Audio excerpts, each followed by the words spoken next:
Well, Ronan, nice to meet you. We've had to come and see you today because you're so busy promoting your new album. It's a bit crazy at the minute. Yeah, it's mental for you, yeah. So your new album, When Ronan Met Birds, full orchestra, what is that like? Yeah, it's quite intimidating actually. We recorded in Capitol Studios in LA, which that in itself is, you know, it's an incredible place. It's an iconic place. Yeah, it was quite intimidating just even arriving in the building and looking at all the famous faces on the walls, you know, Frank Sinatra, Dean Martin, all these people, Nat King Cole, that have recorded there. So I arrived and then there's the orchestra, there's a 40-piece orchestra, and then there's Burt Bacharach. You know, so it just kept loading up on me. So by the end of the first day, I was a mess. You know, I really was. I was probably the most intimidated I've ever been in my career. I was worried, but you know, we pulled it off. It was amazing. I mean, 3 days we recorded 10 songs. We had an hour and a half per song, and it was like just being back. Just 3 days. That's it. Wow. I mean, you mentioned Burt Bacharach is such an icon. He's composed some iconic songs. Yeah. Tell us a little bit about the album. What can we expect from it? Well, I mean, they're all the big songs are on there. The Look of Love, Walk On By, I'll Never Fall in Love Again, What the World Needs Now. They're just, you know, everybody knows these songs. Our parents know these songs. They've been around for 50 years. So we just tried to revamp them and give them a fresh feel. And that's something Burt wanted to do as well, because, you know, these songs have been recorded over and over again by so many different artists. So it was just trying to find a new angle and the orchestra and my voice and all those different things, and hopefully giving it that. Once in your life you find her, someone who turns your heart around, and next thing you know you're closing down the town.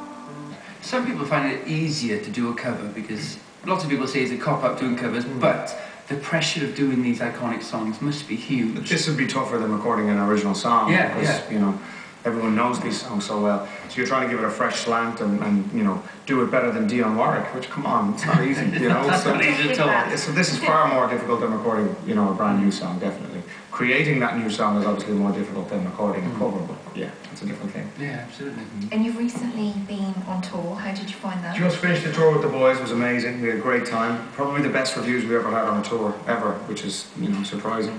We worked hard and yeah, I just kept my head down and, you know, got through it as best we could. It was emotional at times, it was tough without Steel, but we got through it, we got there. Because of course it was the first time that you've been on tour. Yeah, first live shows we did without him, so the first few shows were really tough. We opened in Liverpool and we had there was a segment in the show, we had 3 songs with Stephen actually singing. He was on the big screen behind us, so that was, we couldn't even turn around and look back at the screen because we were all just so trying to focus. I can imagine it must have been really emotional. Yeah, it was tough. Yeah. Do you still get nervous before a big tour?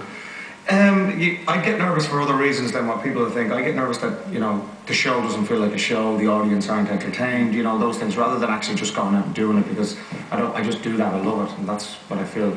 It comes naturally to me, I guess. But you have been able to use all of your experience recently as a judge on the Australian version of X Factor. Did you enjoy doing that? I loved it, I have to say. It was most of last year I was down there, and it was a brilliant experience. I guess after 18 years of doing it, I can now sit there and actually say, well, no, actually, that's not good enough. That's not going to work because that. But, you know, so I was comfortable in my role, I guess, which really helps. What was your role? What's your type of judging? Are you Mr. Nice? I was fair. I was honest. No, I wasn't Mr. Nice by any means. If someone was terrible and I felt they were taking it, I would say, get out of here. You're wasting my time, you know. This is terrible. And if they were great, I'd praise them. So, yeah, no, I was just honest. Right down the middle. And how did the Australian talent compare to British and Irish talent? Well, because it was the first X Factor down there, I think a lot of artists and singers would be a little weary of it, like they were here. It takes a while. So I'm going back down again in May for season 2, and I think we're going to have a huge amount of talent now this year. Because the talent's definitely there, it's just I think people are scared sometimes, especially credible singers and who think they're credible, you know, they think, I'm not going on a reality TV show. When they realise, because I won last year, my contestant won, and he's a rock star, you know, he's not some pop singer. This guy he's fronting a rock band now, and he's a #1 selling album and a sellout tour in Australia. So, you know, that credibility, you know, is so important now to these other people that think, oh, I should go on the show. You got results, but what about UK X Factor? It's in the press all the time. Rumours that Simon might not be taking part. So many rumours. So many rumours. I'm pretty sure he's going to America. I think that's done and dusted now. He's gone. Do you think the UK show could work without him? The format is so strong, yeah, the show is so strong and so brilliant that yes, it will work. And Simon will obviously still keep his eyes on it as he does the Australian show. He was watching what we were doing, we were sending, you know, and comments would come back on what he wanted to change and so on. So, I think, you know, he'll still be involved in the UK. It's just the American one. Have you been asked to do the UK one as a judge? No. Would you do it? Yes, absolutely. Yeah, I love it. I love the show. We should steal you back from Australia. I'd love to do it. But you are busy. I don't know if you managed to fit it in, because I heard that you're going to be doing a bit of acting in a film. Yeah, I start filming in 3 weeks' time, 2.5 weeks' time. I'll fly down. Movies called Goddess.com. Laura Michelle Kelly plays the lead. She was in Sweeney Todd with Johnny Depp and just finished in Broadway on Mary Poppins. So she's down there now, and I'm following her in 2 weeks. So she's the lead, and I'm co-star. What's the film about? It's a kind of a romantic comedy, but it's a musical. So we're singing in it also. Oh, brilliant! It's a great story. You know, really funny. Is that the future for Ronan then? Some movies, some films, some acting? I definitely have a go at it. I don't know if it's the future. Let's see what happens. I might be terrible at it. Let's see what happens.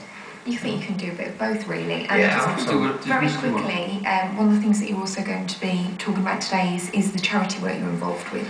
Yeah, I mean, I work a lot with Cancer Research UK. I set up the Ronan Keating Foundation 13 years ago when my mum passed away. So I've been working a lot with the cancer charity here in the UK. And yeah, we do a lot of things, you know, all the time, fundraising from golf events to black tie events. But we're doing something really different this year. We're swimming from Ireland to England, which is pretty stupid. It's kind of cold, man. Yeah, cold. Yeah. Now it's a relay, so there's going to be 10 of us, Richard Branson and myself, Shane from Boys On, trying to rope in a few more celebs, but it's going to be tough. I mean, it's going to be a 30-odd hour swim in total. We have to swim for an hour and then we pass on to the next person and so on, and rotate. But, you know, I'm not a great swimmer. Honest to God, I'm not a great swimmer. You have to this then, Ronan. Well, I hope I'm going to get lessons. I need to. You have to be now. I'm really scared about swimming in the sea, open water like that. It is for a great Yeah. cause. Thanks, It's been guys. great. Thanks for your time. Thanks, good to see you. Cheers. Thanks for coming here. Appreciate it. No worries. Thanks. Now, I nearly put you on the spot in that interview.